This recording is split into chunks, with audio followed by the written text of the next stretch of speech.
I guess Diddy has remained one of the most influential figures in the music industry for decades, but his former rival, Suge Knight, has been vocal in making explosive claims that challenge Diddy's legacy.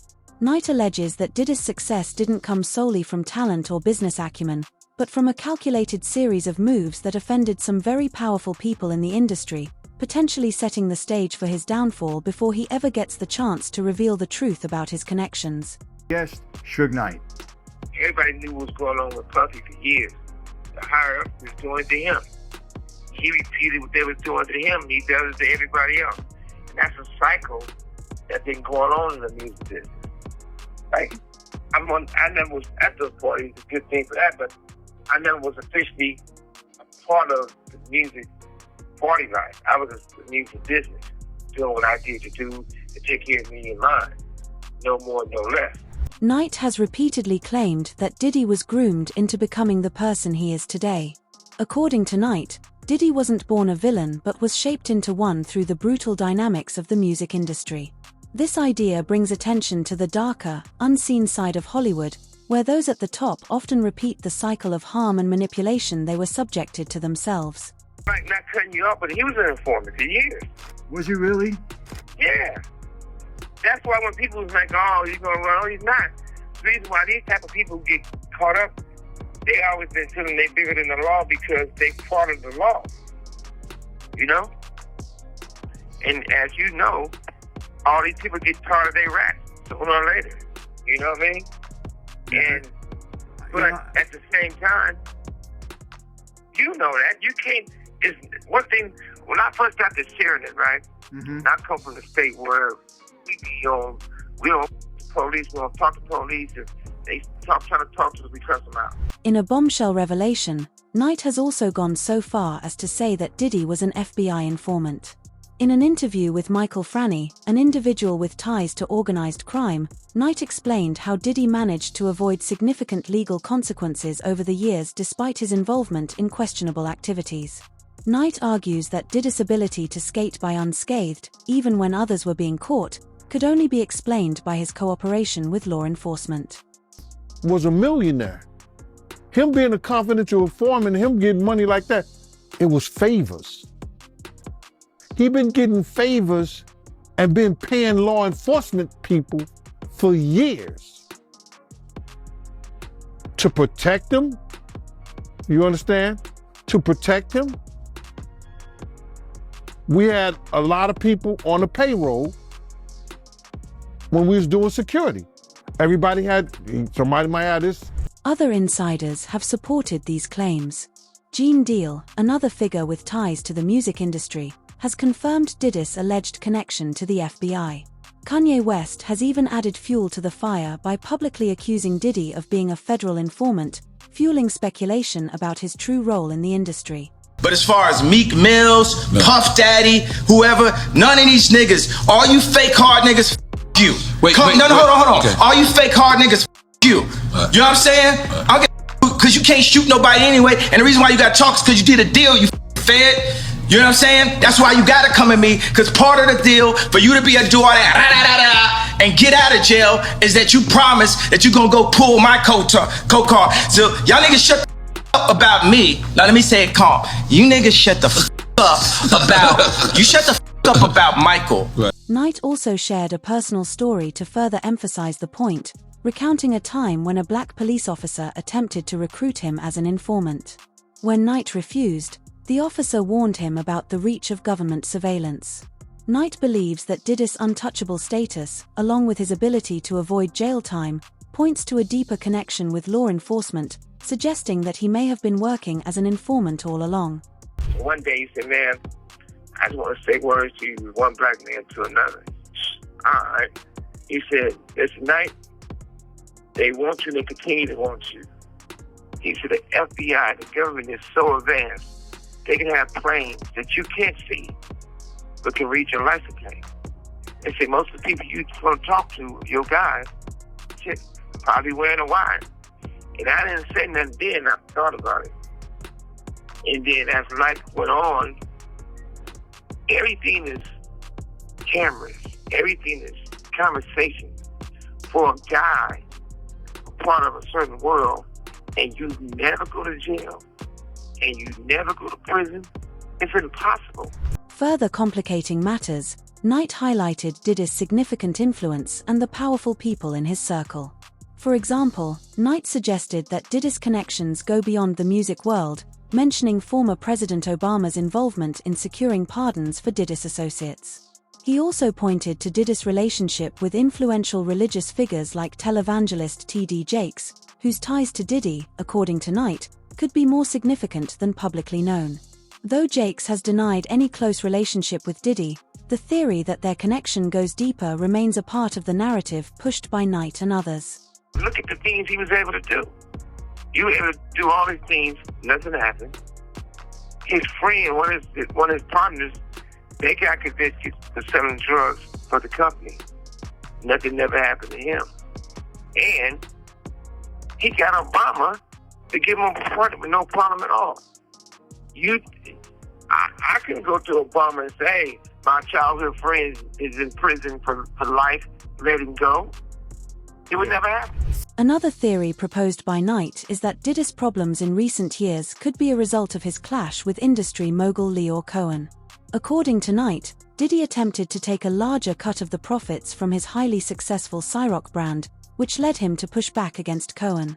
This, Knight believes, didn't sit well with powerful industry players, who began digging into Diddy's past to find skeletons that could be used to bring him down. All of you who expect me to address a lie, you can log off. Even Cat Williams brought up Jakes. Several other individuals, including Lord Jamar and Gene Deal, have weighed in on the idea that powerful figures like Jimmy Iovine are able to remain untouchable, with their skeletons hidden behind a veil of protection. In contrast, Knight asserts that Diddy, while once shielded, is now facing the consequences of a long-hidden past. Knight also pointed out that Diddy, unlike his associates who were convicted of drug-related offenses, has been given extraordinary privileges, such as receiving the key to New York City. I came in this business saying I was going to expose. When I talked about Michael Jackson, when I talked about R. Kelly, they canceled me for these things because why would you talk about another black dude? Race is not where the line is drawn. It's God's side and the other side. And we don't care nothing about the other side. Period. All of these big deviants is all catching hell in 2024. It's up for all of them. It don't matter if you Diddy or whoever you is. T.G. Jakes, any of them. All lies will be exposed. Perhaps the most shocking part of Knight's allegations is his claim that Diddy was involved in Tupac Shakur's murder. Knight's assertion that Diddy may have had a role in Tupac's death adds a sinister dimension to the ongoing debate over the 1990s East Coast-West Coast rap rivalry. Additionally, Knight mentioned how Diddy's influence extended to the manipulation of young artists like Justin Bieber and Usher. He suggested that Usher, who had a close relationship with Diddy early in his career, was subjected to abuse by Diddy when he was younger. This ties into broader allegations that Diddy may have exploited young talent in the industry. So it's not like it's a situation where all of a sudden, maybe, there's been a talk. And you know as well as I know, like you being on the same tier as him, he probably was going to tell it all. He helped himself, you know? No doubt. No doubt in my mind at all. They made sure he did it. Yeah, absolutely. There's no way he could have done it. You know, first of all, they're watching all the time. There's cameras, and just so happens that one particular time there's no cameras and no one monitoring that. I had eyes on me 24/7 when I was there. So, I mean, I knew it was impossible. Always. Yeah. You didn't have that one time to yourself. Nothing You're at all. always watching yourself. Other insiders, such as Gene Deal and Jaguar Wright, have backed these claims, with Wright accusing Usher of being complicit in exposing a young Justin Bieber to dangerous figures in the industry. This paints a dark picture of the music business, where young artists are allegedly manipulated and exploited for the benefit of powerful figures like Diddy. Are racist, right? And so I'm quite sure they took it as he trying to destroy them. And the oldest saying in the world is that if you live in a glass house, don't start a rock fight. Right. So when he started a rock fight, that opened up the box for them to go look. Since he had the skeletons in his closet. Yeah. Knight believes that these problems have been a part of the music industry for a long time, pointing out that even legendary figures like Michael Jackson were embroiled in similar scandals.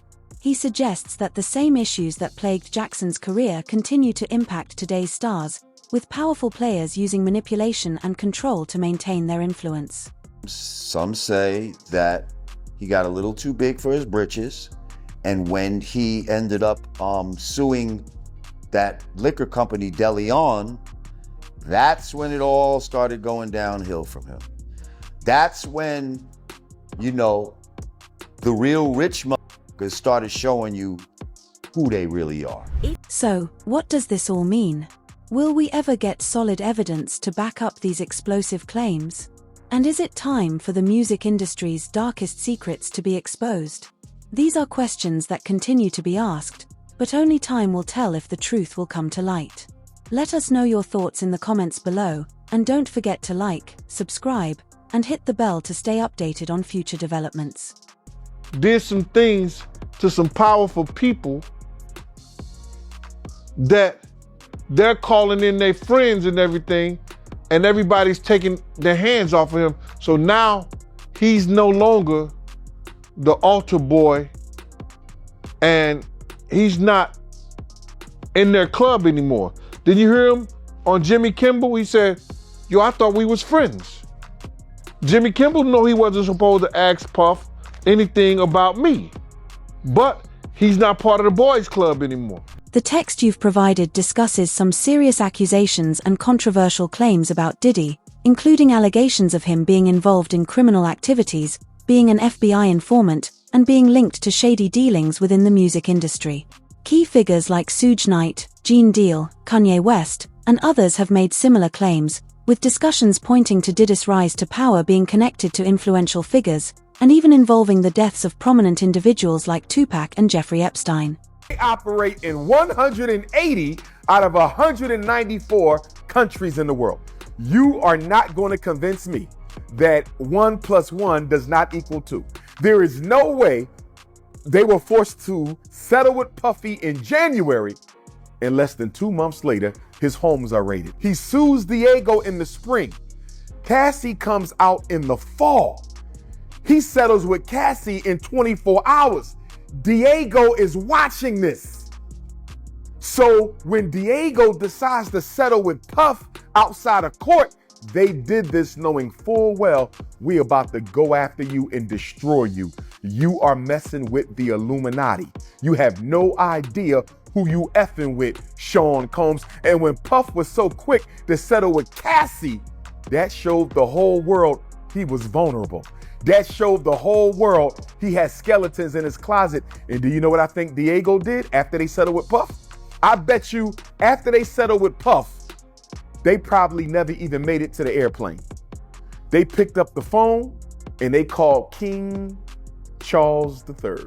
In summary, these accusations suggest that Diddy's success wasn't just a result of talent and business acumen, but may have been facilitated by some very dark forces behind the scenes, including law enforcement ties, powerful connections, and potential criminal actions.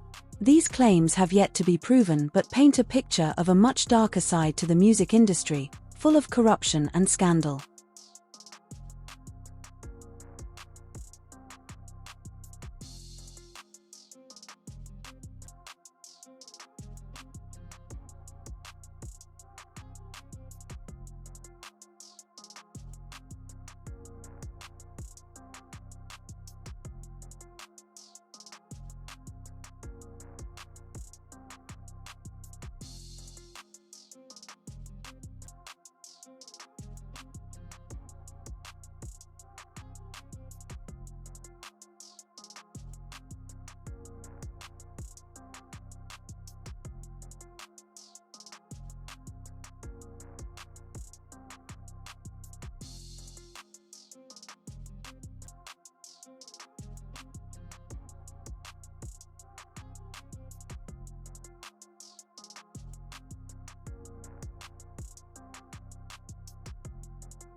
The question raised at the end, whether we'll ever see solid evidence of these claims, remains open.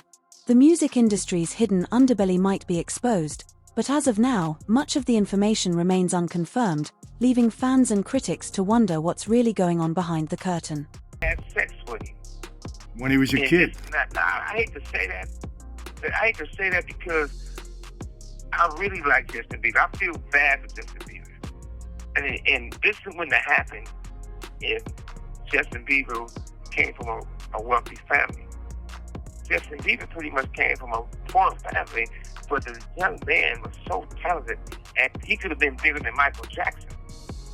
But the depression of the drugs and the stuff he allowed these grown men to do to this little boy is unhealthy, and it's fucked up. No grown men supposed to be getting high and doing drugs and drinking with a kid. The video transcript you've provided covers some pretty bold and controversial statements made by Suge Knight, Gene Deal, and other figures about Diddy and his connections to law enforcement, the music industry, and potential criminal activities. Here's a breakdown of the key points. Him and Puffy got a thing. He had a thing. He gave me a look like, you know. And I thought about it. The way he rolled his eyes at me wasn't like somebody homie or rolled it. It was like I beat up somebody, man. Like I beat his, he like somebody to roll their eyes. Like you beat my boyfriend up. I ain't speaking to you. Really? It's one of those, right? Yeah, for sure. And the crazy thing about it is like,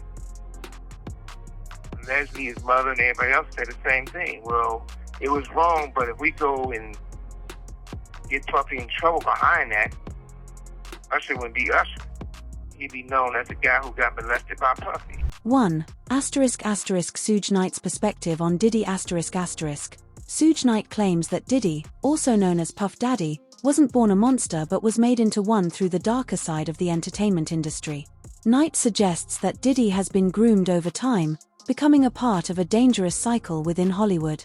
Knight is essentially accusing Diddy of perpetuating harmful behaviors he himself may have faced in the industry. Puff and Usher did have a situation, and that situation led Usher to the hospital. Now I let Usher explain that to y'all. I let Usher tell that story. But how dare you say a man that groomed you, you gonna give him a pass? Bruh, you know I know. Man, Nick was bleeding from the butt. And that's what was said. I didn't even have a name for the kid at the time. Then you heard, and that's what happened. And that's just, that's something that you heard. 2. Diddy as an FBI informant One of the most significant and controversial claims is that Diddy was an informant for the FBI. Knight and other insiders like Gene Deal and Kanye West have pointed out this possibility. They suggest that Diddy might have been involved with law enforcement, possibly as a way to protect himself or further his career while avoiding legal consequences. He took Justin Bieber there. Diddy had been trying to get to Bieber for a minute, and his management was backing him off. But it wasn't until Usher took over management and had guardianship and gave temporary guardianship to the diddler for 48 hours. 3. The power and influence Diddy holds Suge Knight emphasizes the amount of power Diddy wields, mentioning how he has connections with influential figures, including former President Barack Obama and religious leader T.D. Jakes. This influence allegedly helped him avoid major legal repercussions, even securing pardons for people close to him. He also connects Diddy to high-level figures like Lyor Cohen, speculating that there might be a conspiracy to bring Diddy down due to a falling out over business matters. Everybody in the industry know what's been going on. Everybody know which one's faking it, which one's not faking it. But you gotta realize one thing, this didn't start just with Usher and Justin Bieber or Puffy. It started with Michael Jackson. Started with, we can go on and on. Now, Puffy was being with L.A. Reid and Babyface. And fruit don't fall far from the tree. 4. Theories regarding Tupac's murder Suge Knight is also famously linked to the death of Tupac Shakur, and in this video, he directly implies that Diddy had a role in orchestrating Tupac's murder. This is a controversial claim that has been the subject of much speculation for years. 5. Connections to alleged abuse and corruption. The video touches on the darker side of the music industry, with accusations that Diddy was involved in abusive practices with younger artists, like Usher and Justin Bieber. Suge Knight and Gene Deal, both former associates of Diddy, suggest that these artists were exploited in various ways.